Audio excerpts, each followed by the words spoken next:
Жақсы ойлау деген бірінші орында Алла туралы жақсы ойлау. Алла сізге ешқашан қиянат қылмайды. Бір адамның үйінде бір қайғы қылса, тұрып алып айтады: "Ей Құдай, мен саған не жаздым?" дейді. Сөйтіп Аллаға тіл тигізеді. Кейде барып бір жамандық көріп, немесе өзі бір жамандық жасап жатса, "Құдай мені әбден ұрып қойған, мен сондаймын" дейді. Алла тағала төбеңізден ұрғанын көрдіңіз ба?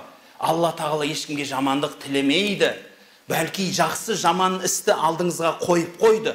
Сіз адассаңыз барып, Алла тағала сізден теріс бұрылады. Алла ұмытқан, теріс бұрылған адамды кім егелейді?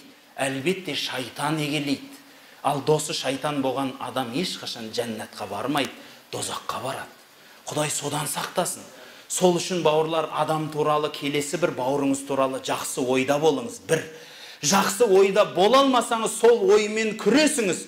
Намазда тұрғанда ой келеді ғой көптеген, дұрыс па? Намазда тұрғанда әртүрлі мәселелер кіре бастай. Ұмытқан мәселеңіз кіреді, жоғалтқан жоғыңыз кіреді, айтпаған сөзіңіз кіреді, істемеген ісіңіз кіреді. Соның бәрімен күресесіз. Күрескеніңіз үшін сауап аласыз. Дәл сол сияқты бір адам туралы сөз қозғалып атса, сол жерде тіліңізді тартыңыз. Жүгенді тартыңыз өзіңізге қарай. Сөйтіңіз да бірінші орында айтыңыз: "Ей пәленше, ойлан, сосын сөйледіңіз." Өйткені Құран-ы Кәрімде бұйрық тұр екен: "Инжаакум фасиқум бинабаин фатабайяну." Егер бір күнәһар адам алдыңа келіп бір мәселе айтса, оны байыбына бармай, еш іс қылма деген сөз бар екен. Ендеше алдыңызда, күнәһармыз ғой бәріміз, күнәсіз пенде бар ма? Айтыңызшы. Алдыңызға бір күнәлі адам деген сөз, әйтеуір бір Құдайдың пендесі келіп әңгіме айтатын болса, не істеу керек? Тоқтайыңыз, сол жерде тоқтаңыз да айтыңыз: "Жарайды, ойланып көрейін" деңіз да, сосын барып көріңіз. Адам туралы бірінші орында жаман ойламаңыз. Екінші орында жамандап атқан адамға қосылмаңыз. Үшінші орында сондай жер болса, тұрма, немесе отырма, немесе сол жерден кетіп қал деген сөз бар. Немесе егер соны тоқтата алмасаң, сол жерден кетіп қал дейді.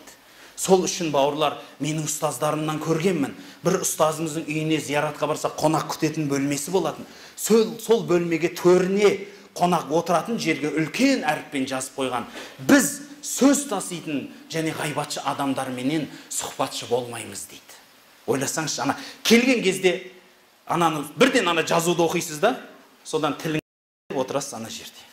Бір нәрсені айтайын десеңіз, ғайбатшы, өсекші адамдармен біз отырмаймыз деген сөз тұрады. Сонымен үндемей отырасыз, еш нәрсе демей-ақ қойшы өзі деп. "Ай, жаңалық айтсай" десе, "Жоқ, мен сіз зияратқа келдім" деп. Сол үшін бауырлар, кішкентай ұл қызыңызды да тілін тыюды үйретіңіз. Өзіңізде тіліңізді тыйыңыз. Өйткені тілін тыйған адам семіреді дейді. Қарапайым халықтың сөзі. Неге? Өйткені сіздің тіліңіз аман болса, басыңыз аман болады. Айтпаған сөзіңіз өзіңізде тұрса, сіз бай боласыз.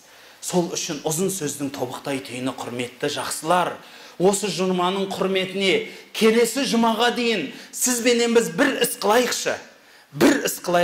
Күніге еш болмағанда бір рет тілімізді тыяйықшы, бір-ақ рет. Тым болмағанда бір рет кешке жақын өзімізге айтайықшы, ас үстінде немесе төсекке басымызды қойғанда: "Ей пәленше, сен бүгін не істедің?" дегенде, "Бүгін мен мына жерде айтатын сөзді айтпай тілімді тыйдым. Біреуді жамандап жатыр екен, сол жерде қосылмадым" деңізші. Осы бір апта соны істеңізші. Өйткені осы күннің сабағы сізге амал болып жазылсын. Бұл әшейін қарапайым сөз болмасын. Және айтылған жел сөз болып, құлағыңызда әдемі болып қалып кетпесін. Бәлки келесі жұмаға шейін сізге амал болып жазылсыншы десеңіз, онда осы амалды сізбен біз осы жұма орындайықшы дегім келеді. Келісеміз ба? Оңай ғой деймін. Тіліңізді бір амал болса да, күніге бір жамандықтан болса да тыйсаңыз, қандай үлкен іске жетесіз.